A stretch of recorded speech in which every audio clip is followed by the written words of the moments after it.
pangangailangan natin, tsaka yung ginugusto natin. Nakukuha nyo. Amen. Kumbaga, kung napagtagumpayan nyo yan, makikita nyo sa ibang sitwasyon, ganun din. Kumbaga, para sa isang istorya, nag-iiba lang yung bida. Tumataas yung level ng ano. Pero ganun pa rin yung istorya. Napapansin nyo. Kumbaga, paulit-ulit lang yung temptation. Nag-iiba lang yung setting, yung mga tao. Kumbaga, paulit-ulit na ganun. Kumbaga, tulad sa, kumbaga sa pain, di ba? Hindi na papakita sa kagad yung pain, lalagay yung, yung magandang pagkain, di ba? Buhol. Usually, ganun yung way ng, kaya dapat maging Pagbantay. watchful tayo sa kasi kadalasan yung desire ng puso natin yung naging pain. So, yun lang. Kasi meron tayong maling paniniwala. Hindi napapansin, di ba? Sabi niya, masyado ginagamit na pain sa ating mga pangangailangan. Sa akin naman, di ba? Minsan iniisip natin mga Kristiyano, yung iba, yung mga maling paniniwala. Pag may dumating na sitwasyon, hindi bibigay sa akin ni Lord to, hindi ko kakayanin. Di ba wala namang binigay si Lord na masama, sasama ng anak niya. Kaya yung mga sinasabi na yung kung yung mga pangangailangan natin yung nagiging pain, yun na yung hudyat ng kalaban, mga kaaway, hindi si Lord ang gumawa nun. Kasi may mga paniniwala tayo na binigay sa akin ni Lord to, kakayanin mo to. Di ba may mga ganong time na maling paniniwala. Kaya yung pag-worship sa Kanya, ulitin uli na paalala na dapat sambahin ay nag-iisa, siya lang. Amen. Saka yung mga problema sa lupa, saka yung mga sinasabi niyang mampain sa tao na yung kalaban, nagiging tumataas yung level natin, di ba? Yung level. Kasi binibigyan tayo ng strength, ng lakas ng natin, ng Lord. Bagay yung binibigay sa atin na problema, para malampasan mo yun, siya pa rin tumutulong sa atin para lampasan yun. Hindi niya binigay sa iyo, kung hindi, yun, pinaglabanan niya para sa iyo. Kung aligang may Diyos ka. Pagpapatunay na dapat i-worship mo sa kasalamatan. Hindi nga, okay, mga sinabi niya, yung kadagdagan sinabi ni tatay, di ba, pagka ini-imitate mo si Lord, pinamumuhay niya gagawin na.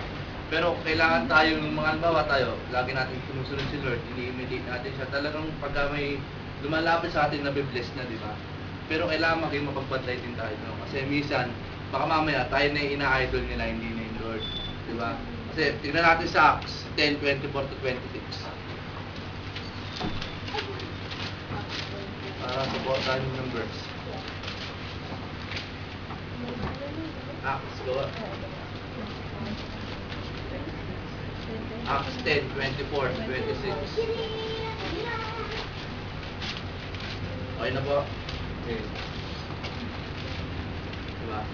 At nang kinabukasan, nagsipasok sila sa Cesarea at sila hinihintay ni Cornelio na tinipon nito ang kanyang kamag-anakan at ang kanyang kaibigang minamahal. At nangyari, sa pagpasok ni Pedro ay tinalubong siya ni Cornelio at nagpataripa sa kanyang paanan at siya'y sinamba. Sa tapwat, itinindig siya ni Pedro na sinasabi, magtindig ka, ako man ay tao rin. Diba? Hindi kailangan dito, diba? Yun nga nangyari dito, porque si Pedro, masyado na siyang holy man, diba? Yung, talaga nakikita sa kanya yung Diyos. Akala tuloy ng tao, siya siya. Lumuhod ngayon sa harapan niya yung tao, pero tama yung ginawa niya, mali na ako man ay tao din, diba?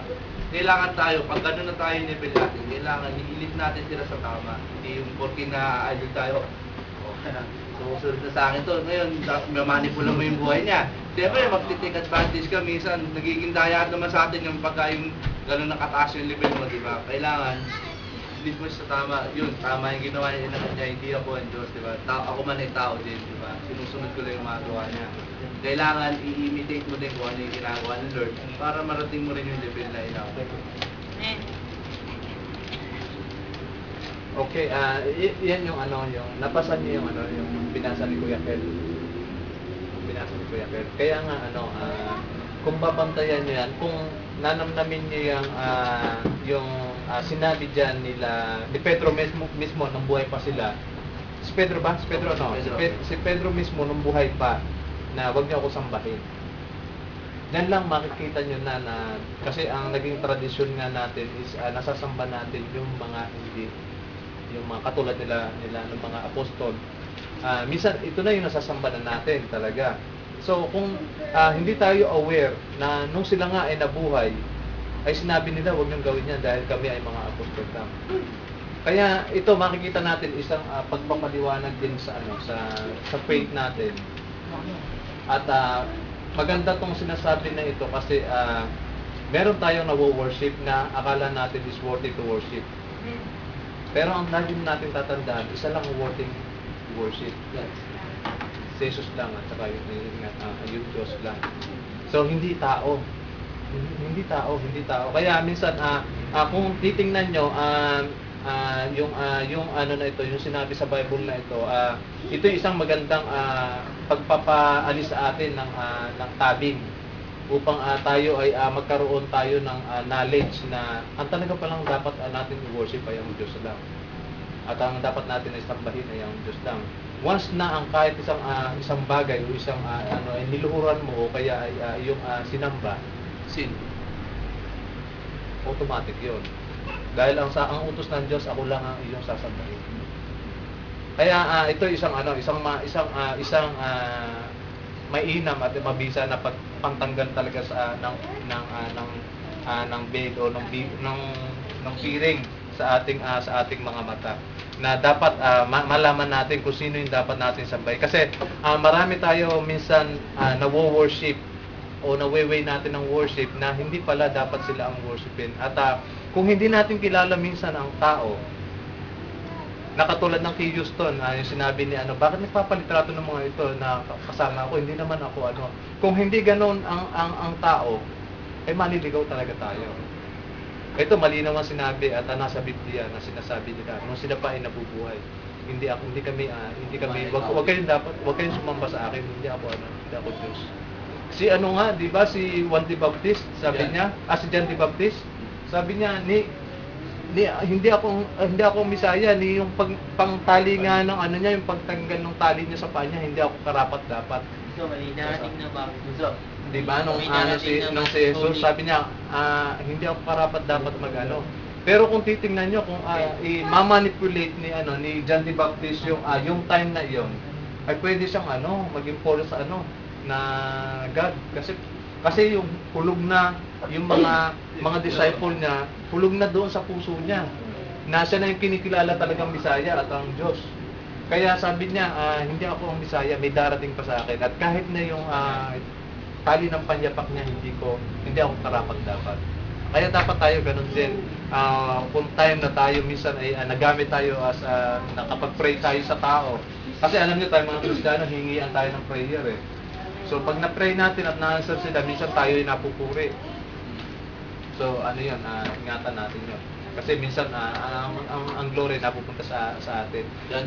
Merong istorya diyan na isang hari na kinuha niya yung kapurihan na galing sa Diyos, at nung time na iyon, parang inuud ba siya? Sorry, hindi ko Parang siya, isang leader siya. Kinuha niya yung kapurihan para sa Diyos.